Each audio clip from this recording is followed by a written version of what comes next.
in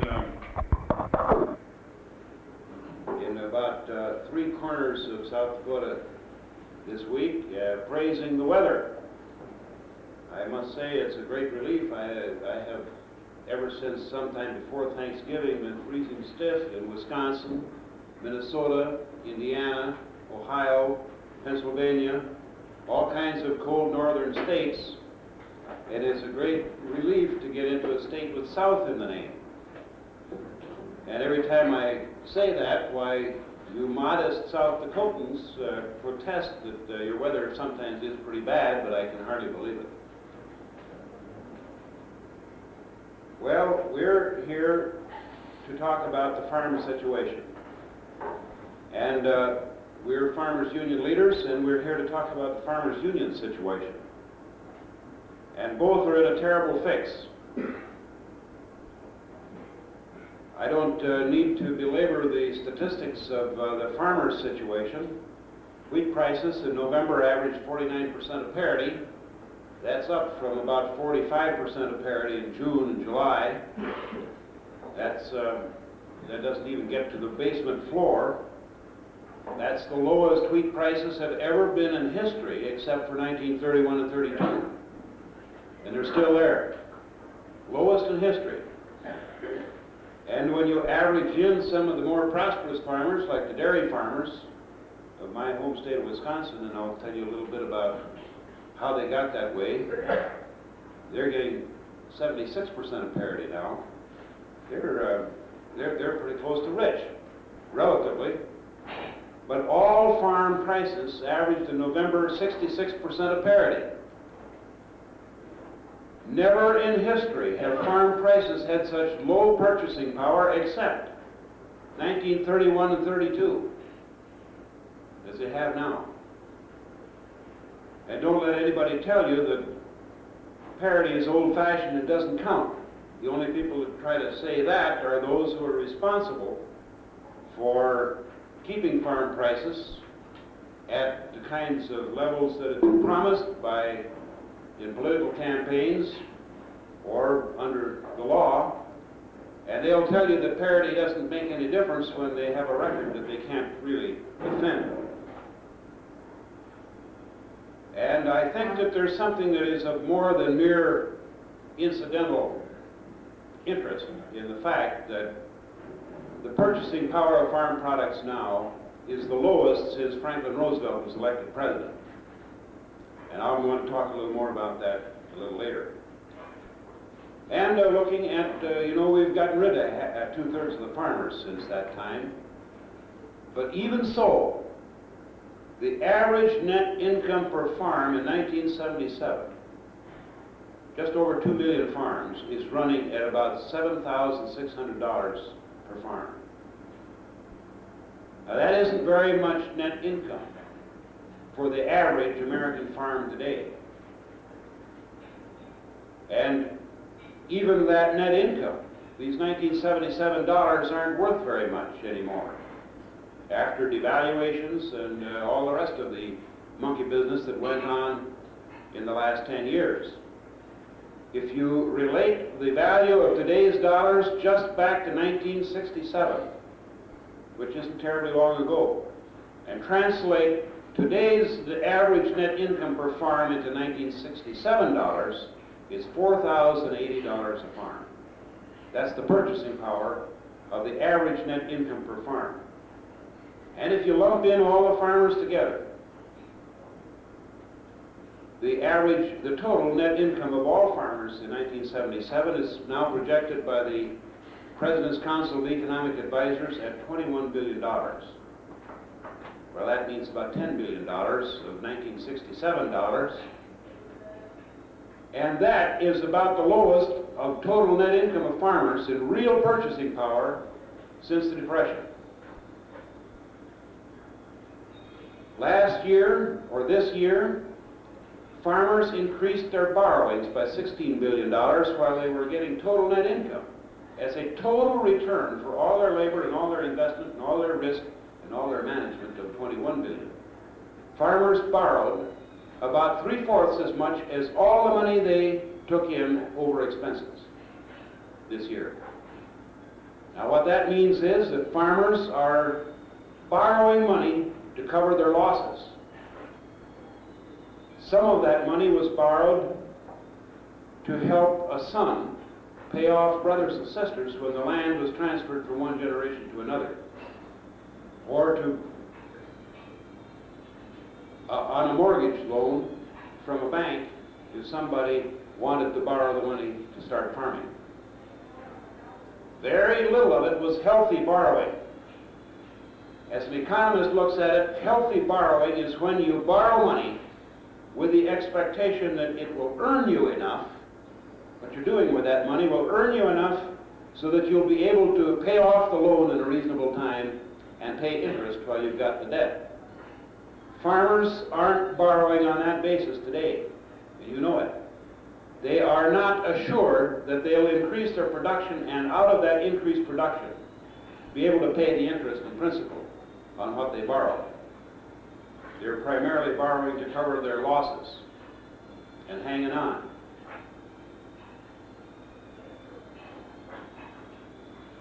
And I think that's a very dangerous situation and a very dangerous menace to the future of our farming system.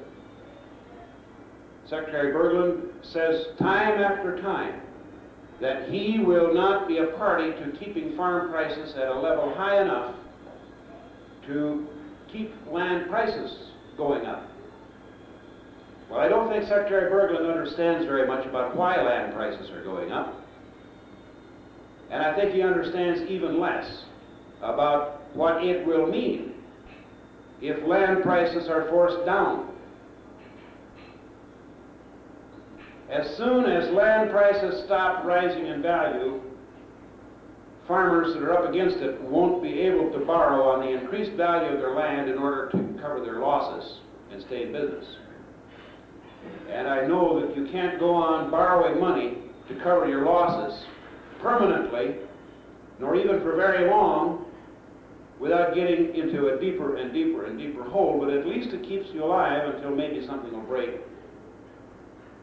And I think that's the situation we're in. But if we have a general decline in land prices, that's going to puncture the balloon and create a land price panic, and we're all going to be in desperate trouble. And I think that might wipe out family farming in just one relatively brief panic. What's going to happen to those farmers that are borrowing to cover their losses, to pay interest on the debts they already have, which is now what's going on? If the land price starts going down, and that's already beginning, it's reported in Illinois and Iowa that the land prices are going down. If land prices start to break, bankers are going to start to get skittish. They're going to start stopping increasing the debt in order to cover the farmers' losses.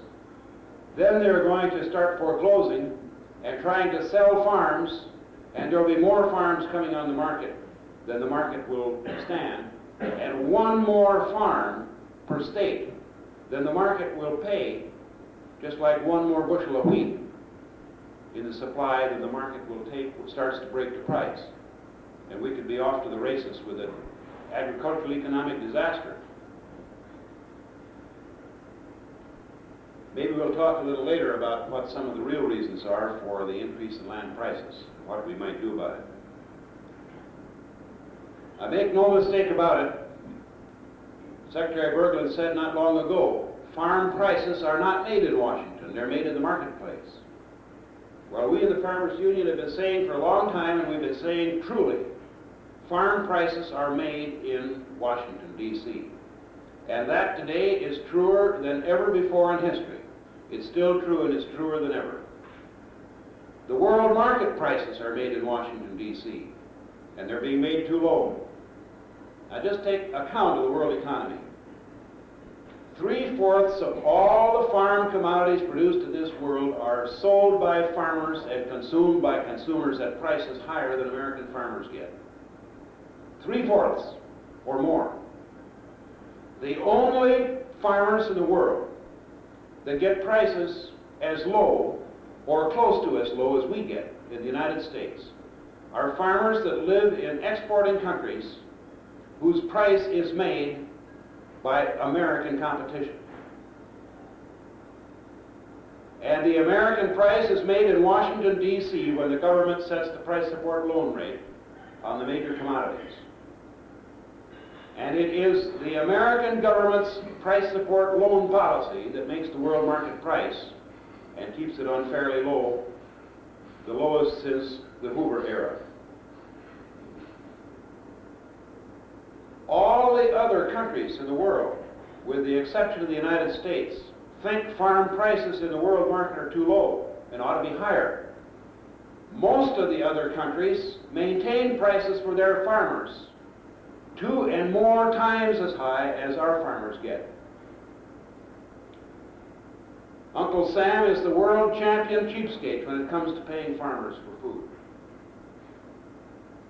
Uncle Sam is paying farmers the cut rate price for food far below the cost of production to his own farmers and beating down the price for the 1/5 of the world's agricultural production produced in countries like Argentina, Australia, and Canada that can't support their farmers at a price bigger than the world market, or much bigger than the world market will allow.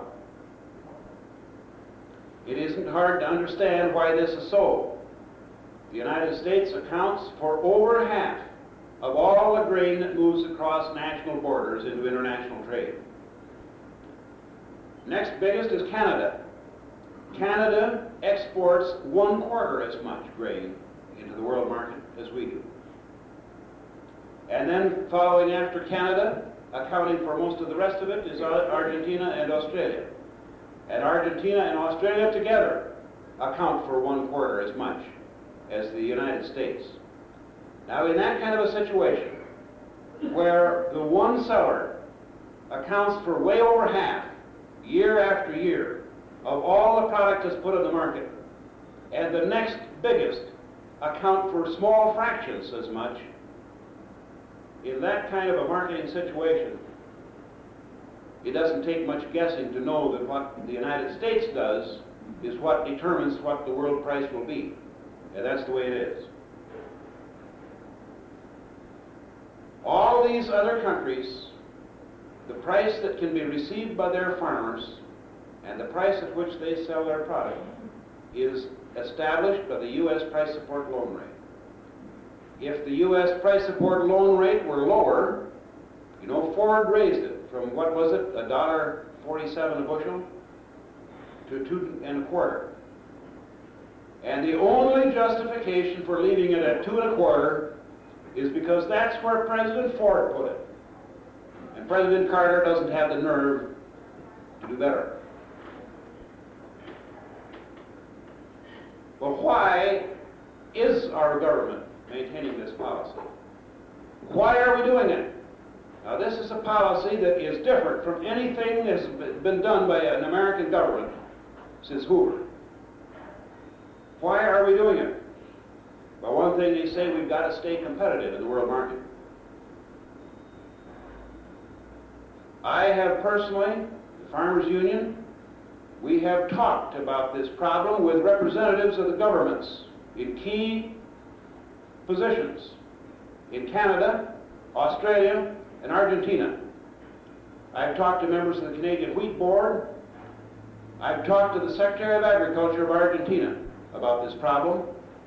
I have communicated by telegram with the Wheat Board in Australia, and every one of those governments would like to raise their price that they can pay their farmers because their farmers aren't getting their cost of production, and they would do it if we would raise our price in the world market by increasing our loan rate. It's our loan rate, our price support loan rate, that sets the world market price for these products. And even more than that, every one of those governments, which accounts for 4/5 of all the grain in world trade, the only governments that really count in the world market, and other smaller governments that account for little dabs of it also would collaborate and cooperate in maintaining their fair share of the reserve that might need to be held at any given time for two reasons we need to hold those reserves. One would be to maintain a fair price that will return a decent income to farmers. The other is that the world's consumers need to have a reserve of grain. Good purposes. The government of Canada can and will carry reserves and has done so in the past. The government of Australia now has the capability and the will to carry reserves and is doing so. The Secretary of Agriculture of Argentina told me that he intends to, and it has now since been announced publicly, to build storage capacity so that the Argentines can store grain, and they're going to work out a deal to borrow money from the World Bank so that they can cover the costs and advance the money back to their farmers on the grain that they carry in reserve. So the rest of the world, the competition so-called, wants a higher price. The competition wants to participate in carrying reserves to hold it off the market to maintain a higher price. So who's the competition? We are our own competition. It's the United States that's the problem. And they say, our government now says we might price ourselves out of the market. Well, that is preposterous. Practically every importing country that buys our wheat raises the price on it before they'll let their own consumers get it, because our price is too cheap for them to stand.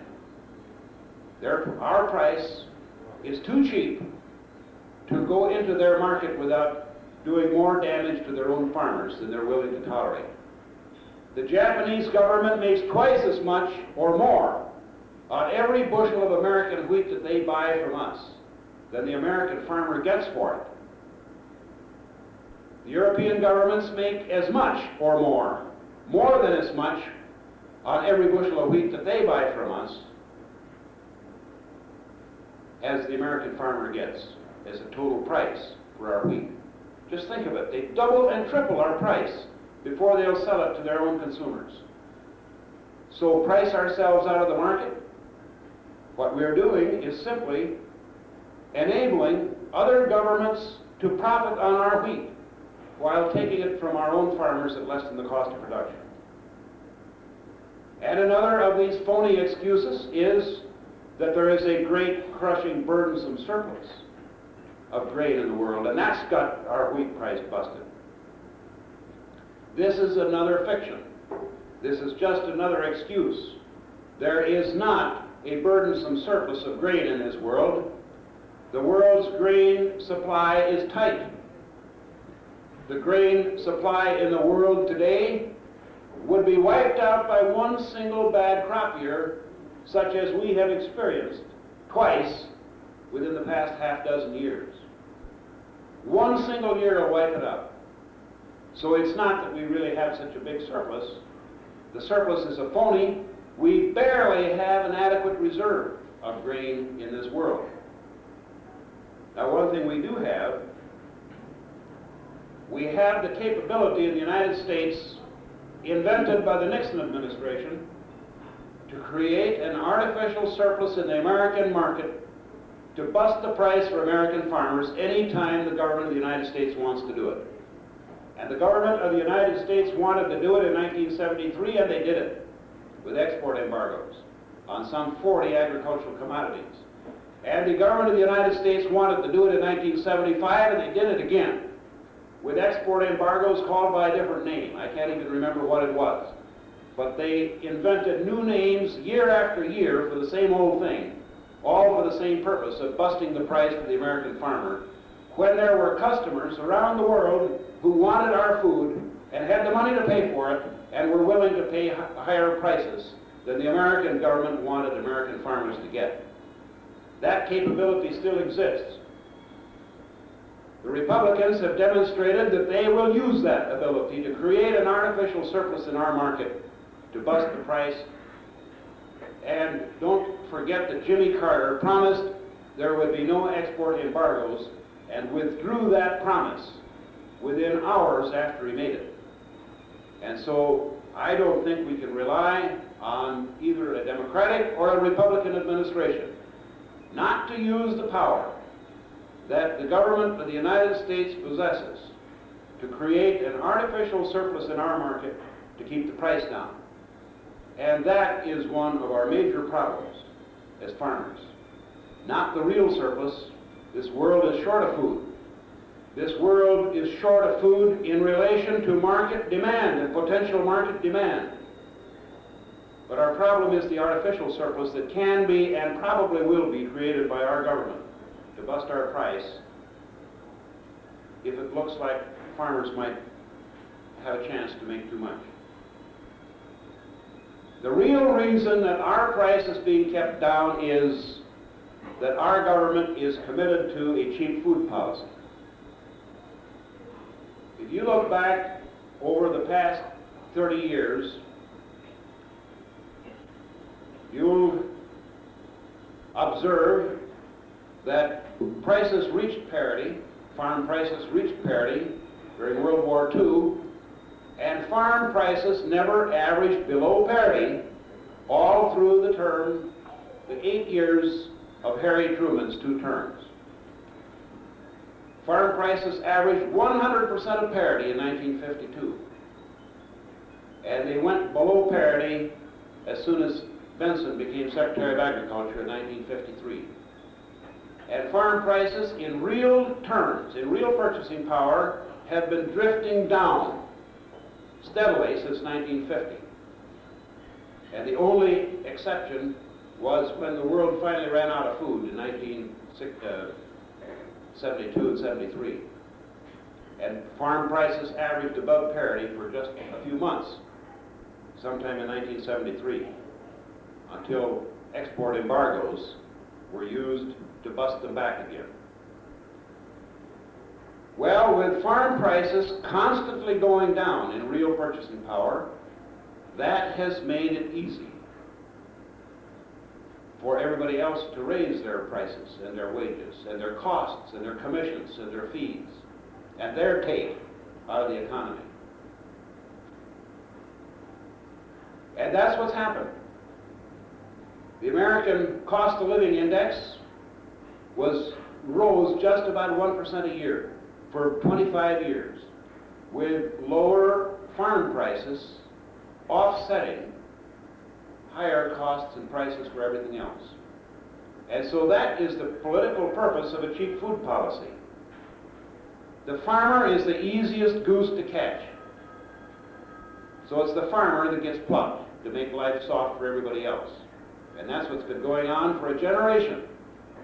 And that's what governments still want to go on. And that's why we have a cheap food policy. And that's the fix we're in, and that's a tough fix for farmers, which you know as farmers, and it's also a tough fix for the Farmers Union. I suppose that most of us who are here today are Democrats. I'm one myself.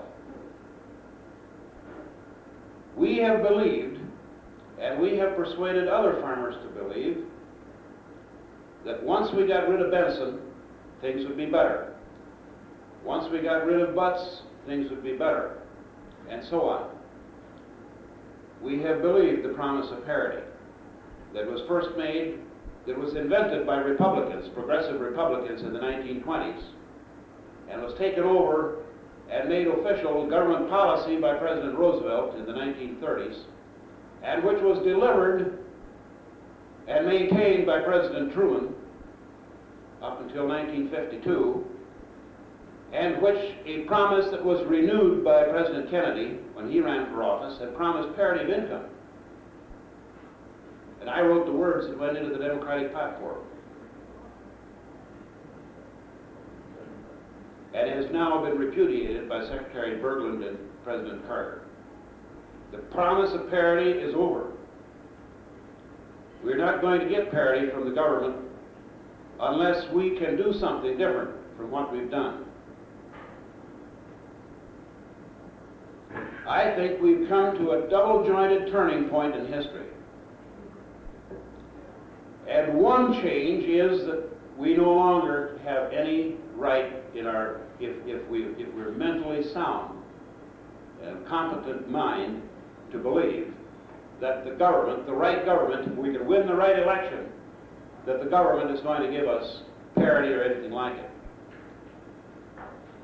That's one turning point. And another is that for the first time in more than 100 years, the capability to produce food in this world has now been overtaken by the capability to buy food on the average. I think that the era of surpluses that has lasted for a century and more is now over.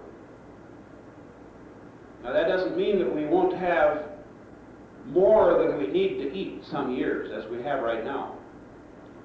And it doesn't mean that we won't have artificial surpluses just about any time in the foreseeable future that the government of the United States wants to force them on us.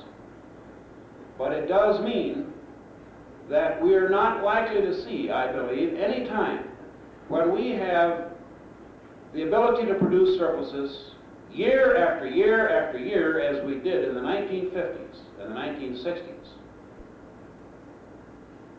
If we were to reduce the unemployment rate in the industrialized countries by 1 percentage point, to reduce the unemployment rate from 7% in the United States down to 6, from 4% in Germany down to 3, from 6 or 7% in England down 1 point, just that little change in the additional demand that would be created within a few months would have us down to scratch and barely break even on food supply.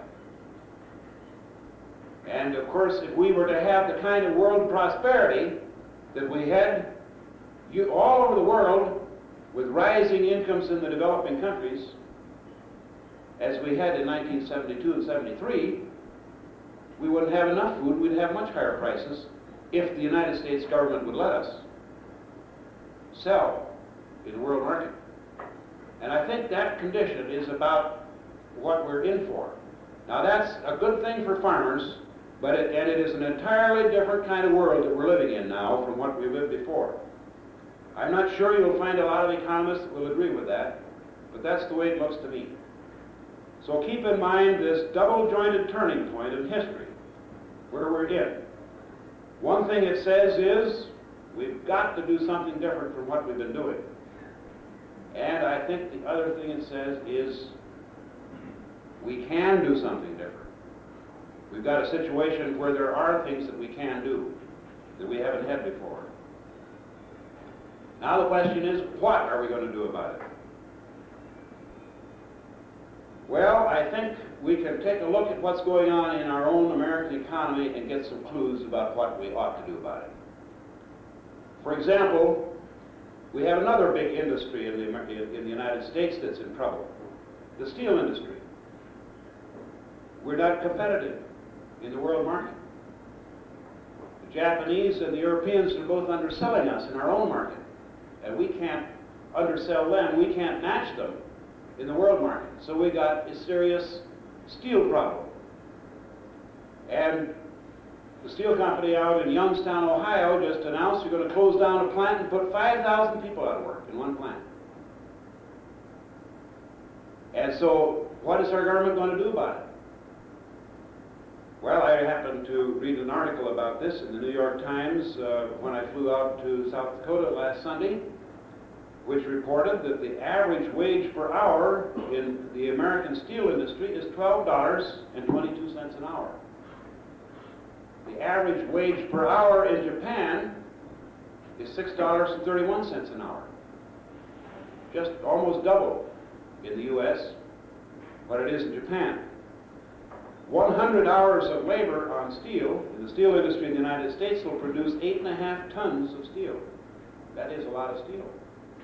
But 100 hours of labor at half the cost in Japan will produce 9.5 tons of steel. So is it any wonder that we're being undersold in the world market? And we know, of course, that the steel companies aren't losing as much money as farmers. They're getting a much better return on their investment than farmers are getting on their investment. But we don't have the Secretary of Labor in the Carter administration telling the steel workers, as Secretary Berglund did, that the price of steel ought to be such as would give them $2.67 an hour. There is no thought or no mention of this administration that the steel workers shouldn't get their $12.22 an hour. No suggestion that they ought to go down to $2.67, which is what the price support levels recommended by the Carter administration would yield to farmers. And we don't have the Secretary of Commerce telling the investors in the steel business that they ought to be willing to accept prices that would give them a 1.5% return on their investment, which is what Secretary Berglund said farmers should get on their investment in land. Now, if that's the game that our steel industry would play, we could undersell the Japanese, we could undersell the Germans, we could undersell everybody. We could take over the world market, just like we're doing with our grain. But that solution isn't advocated for our steel industry, which is as important, which is a very important industry, just like our farming industry is. No, the Carter administration is taking steps to protect and preserve the levels of wages being earned by our steel workers, and to protect and preserve and promote the level of profits that's made by the investors in the steel business in this country. We're going to restrict imports. We're going to get some special tax advantages and some special loans and credit advantages and so forth to try to protect the position of our steel investors and our steel workers. What accounts for the difference? Why the diametrically different treatment of farmers from the treatment of steel business? The difference, I think, is that they're organized and we're not. The steel workers are organized into a union, a powerful union. Now, there aren't nearly as many steel workers in this country as there are farmers. We're only 4% of the population, and we think we're pretty small. But I don't suppose the steel workers are anything more than a small fraction of 1% of the population. But the steel workers have the electrical workers and the carpenters and the plumbers and all the rest of the union members ready and willing to back the protection of their price for their labor. And so that helps them. And there's even a smaller fraction of the population who are investors in the steel companies. They don't have many votes either. But they're organized into a powerful corporation, into just a handful of powerful corporations. And those powerful steel companies have the support of the rest of the business and financial community to measures that will protect the return on their investment. And the farmers are out of luck on both counts. We won't even defend each other, we farmers. We're more likely to have pork producers competing against beef producers, against soybean producers, and against milk producers, and so forth, with advertising programs and so forth, than we are to work together and to back each other across the board for a decent price for everybody. And we sure don't get much help from the financial community and the rest of the industrial community in backing us up for a decent return on our investment in farming. And the lesson in this, to me, is farmers have got to get organized. We are not organized. We're both over-organized and under-organized. The farmers of the United States are the most poorly organized farmers in any modern developed country. Yes, we've got commodity associations, we've got general farm organizations, we've got cooperatives, and what does it all add up to? The lowest real purchasing power for our product since the Depression. And that result isn't good enough. And that result is a black mark that says we're not well organized and we're not properly organized. In the Farmers Union, we have a symbol, the triangle, the action triangle. That's a symbol of the Farmers Union's action philosophy. The base is education. One side is cooperation, the other side is legislation. You all are familiar with that idea. You've seen it on letterheads and stationery and pamphlets and literature, and it's a very good symbol, and it represents a very good and valid program. Now, up until the 1930s, the Farmers Union concentrated on the cooperation side of the Action Triangle. The Farmers Union has started more cooperatives than everybody else in the United States put together. And that's a proud record, and it has done farmers a lot of good. At every place you drive in South Dakota, you see the signs of that work of our father's generation. And it's a great tribute to them and to the Farmers Union that they were able to get it done. But then along came the New Deal, and since then, we've been putting most of our emphasis on the legislation side of the Action Triangle. And we've done a lot of good there. It was Farmers Union leaders who got REA and farm credit and many other things, farm price support programs and many other things. Not all by ourselves, but it was Farmers Union people who were in the lead all the way through. And that has saved the family farmers who still survive. They wouldn't have survived without that effort. And it has built a valuable basis for programs in the future. And that is a great tribute also to the Farmers Union. But it hasn't enough. It isn't enough. It hasn't been enough, and it isn't enough in the future. Now I think we've got to crank up a powerful head of steam on both tracks. Simultaneously, the cooperation track and the political action track, and we've got to charge ahead as hard and fast as we can go down both roads at the same time. We've got to build a new generation of cooperation among farmers. We've got to organize a different kind of cooperatives, a kind of cooperatives that will enable us to get control of the supply of our product so that we can have something to say about the price we get for it, just like everybody else does, from the labor unions to the corporations.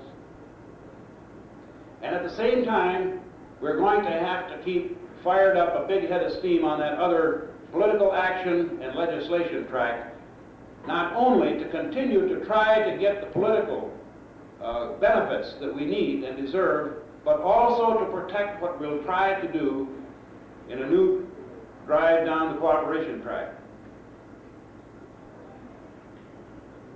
I think that we have to do something different with our cooperatives than we've done before, and with cooperation. And I think we can take a look at the world around us and get another good illustration of what we might consider. About 15 years ago, I started becoming aware that the countries that export oil were beginning to look at what they might do to improve their situation. These countries had just recently become free of colonial domination. So they just recently gained possession of their land. And that's all they had. They didn't have any college graduates. They were illiterate. They had a high disease rate, a high mortality rate. They had no resources. They had no army. They had no navy. They were poor, backward countries. Didn't amount to much, and they didn't have much respect in the world.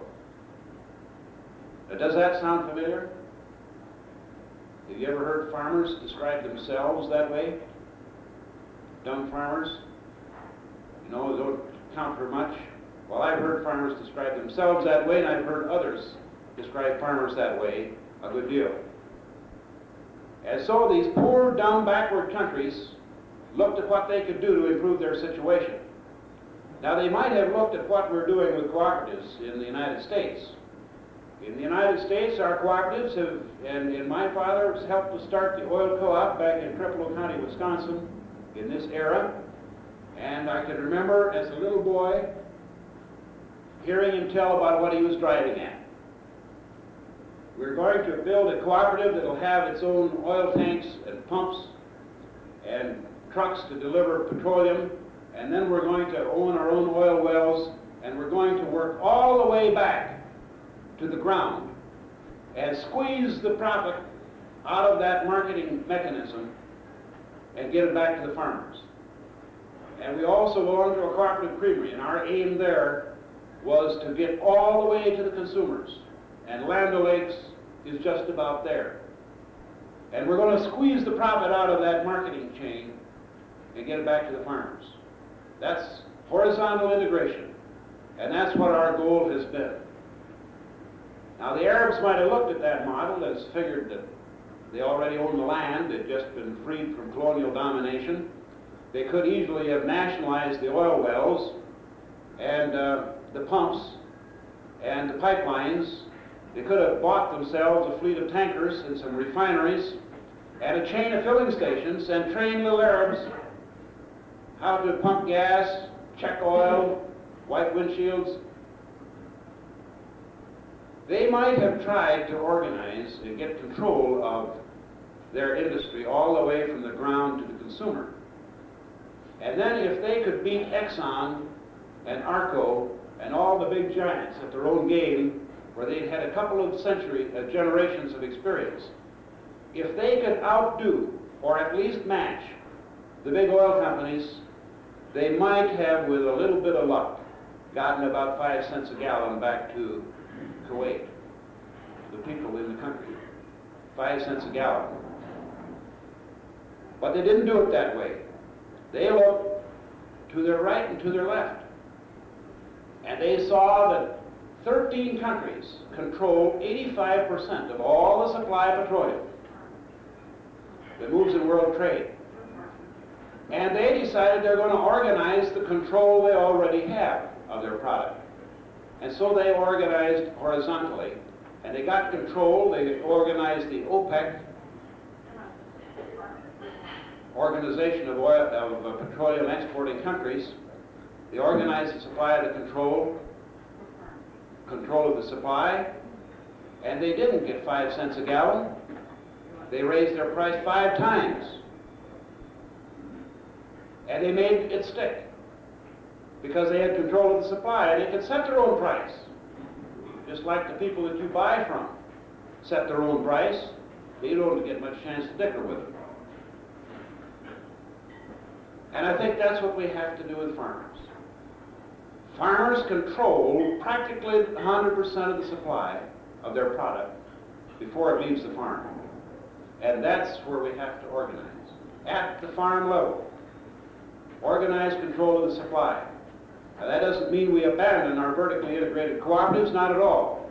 A part of what we'll do if we can organize control of the supply of our product is to channel bigger volumes through the cooperatives that we already own and control and help to improve their performance. But also, we have to get control of the supply so that farmers, for a change, can say, instead of what am I offered, here's what we want. We want parity.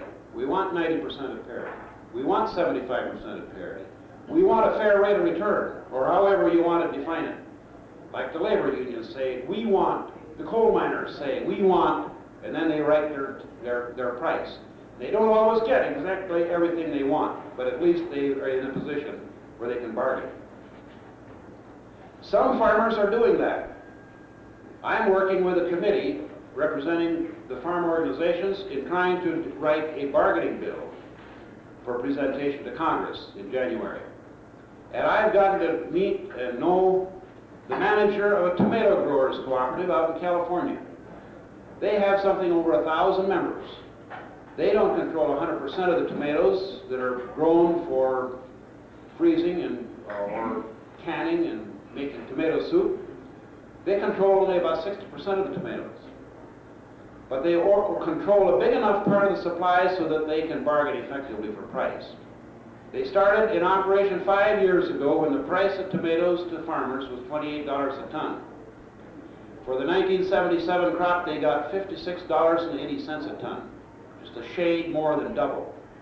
Now that's what farmers can do when they organize and bargain for a price. The Farmers Union has sponsored a Farmers Union milk marketing cooperative in Wisconsin that's organized on this principle. That is now the fastest growing dairy farmers cooperative in the world. It now has the second biggest dairy cooperative membership in the state of Wisconsin, which is the biggest single dairy producing state. It has members in Wisconsin, Minnesota, Iowa, Illinois, and Michigan. It is adding members at the rate of 125 to 150 dairy farmers per month. And it has a contract with every one of those farmers, giving the cooperative entire power to market the farmer's milk. Now controls several tens of millions of dollars worth of milk a year under marketing contracts. Now that co-op is not setting the world on fire as far as doubling the price of milk at this point. It requires the people that buy the milk to allow the cooperative's agent to check the tests, which is a very important service, because it is the butterfat test that determines how much the farmer is going to get for his milk, and it's very easy to fudge the test a little bit on the downside. And it is also developing the capability and beginning to practice bargaining plant by plant for better terms and conditions on what the farmers get for milk. And it is on the way to getting control of a major part of the supply of milk in this milk surplus producing area that includes your state of South Dakota and the rest of this region. And that puts it in a pivotal position to have a major influence on national dairy policy and on national milk prices.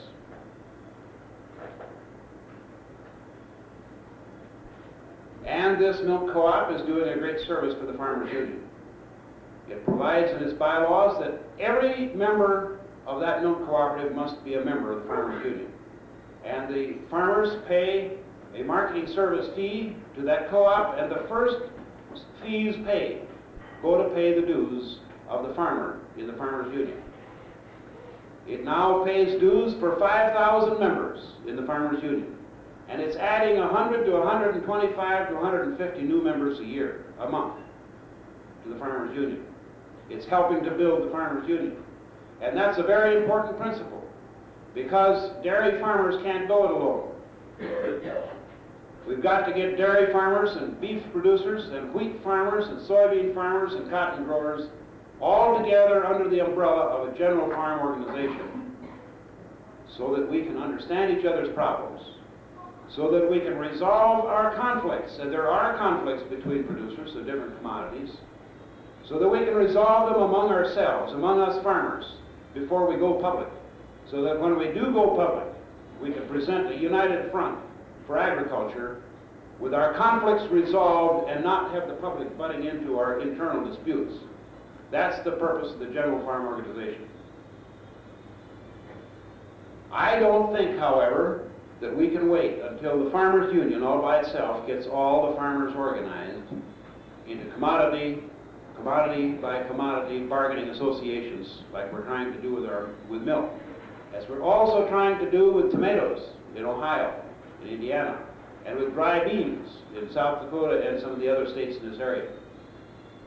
I don't think family farming can be saved if we have to wait for the Farmers Union to do it all. And I don't think that family farming will be saved if we wait for the Farm Bureau to do it all, because I'm not even sure that they would want to try. I know that we would. And I don't think we can afford to wait for the Grange to do it or the NFO to do it. I guess some of us have waited 25 years for the NFO to do it. I think we've got to find a way whereby we can get farmers to work together on the things they agree about, while allowing them to go on disagreeing about the things they disagree about. And I think that is essential if we're going to save the family farm. And so I'm preaching the doctrine and trying to sell my colleagues in the Farmers Union on this idea that we should invite the other farm organizations to join us in trying to organize farmers. We should ask the Farm Bureau and the Grange and the NFO, help us, get together with us, let's organize the livestock producers, let's organize the dry bean producers, let's organize the tomato producers in Ohio and Indiana the way they are in California. Let's organize the wheat producers and the corn producers and the soybean producers into bargaining associations where we can organize and we can envision the possibility of organizing the control of a major part of the supply all across this country. And then we'll have real economic power, like the steel workers have. And we'll have real economic power like the investors in the steel companies have. And we can use that economic power to get political results, like the steel workers and the steel companies are getting in their difficulty. That'll protect us instead of saying we got to undersell the whole world and take less than the cost of production to do it. Then we'll have economic power and we can do things on our own hook and in our own way, like our businesses and trade unions are able to do. Then we will be able to say, we're going to have a farmer-controlled grain program. And a part of that is going to be we're going to carry the inventory that it takes to provide reliable service to our customers. Just like any businessman has got to have an inventory to back up his promise to his customers that they can depend on him for the stuff he sells when they need it. And we'll hold that inventory off the market until there's a bad year. We'll hold our own ever-normal granary under farmers' control. And we'll price our product today, when we've got a reserve in our inventory, at a price that's high enough to pay us to hold that inventory so it'll be there when we need it tomorrow. How do you think your J.I. Case dealer pays for the cost of holding his inventory of spare parts and having a tractor ready to sell to you as soon as you walk in and will need to buy it? How do you think he pays for it? The government doesn't pay storage and interest. He puts that on the price he charges you today. He puts that on the price he charges for the spare parts and service. That's a part of the cost of doing business. And farmers need to get organized so that we don't have to fuss around about who's subsidizing whom in our economy. Farmers have been subsidizing the world, farmers of the United States, for a long time. And it is absolutely infuriating, as much as it is untrue, that the government has ever subsidized us. We need to get farmers organized so that we can begin to be businessmen and get a decent return on our investment, our risk, our management, and for our work and our families' work. And I think that the way to do it is by getting the farm organizations together at last. Now, I'm willing to take my chances as a cattle producer in Wisconsin. I'm willing to take my chances with my neighbors who are Farm Bureau members, and we don't have any grangers. We have a few NFO members in our community. If they can get together, I'm willing to take my chances on what they will say about where we should price our feeder cattle. And I'm not too worried about what farmers will do if they ever get together and can work together about what's in their best interest. I don't think they're all going to agree, but I don't think that they'll disagree. If we can get them together into bargaining associations, I don't think they're going to disagree as fatally as we are bound to disagree under the present system. And so that is my proposition. I'm very interested in hearing what you think of it, what the possibilities might be, and I'll be glad now to listen to you. Thank you.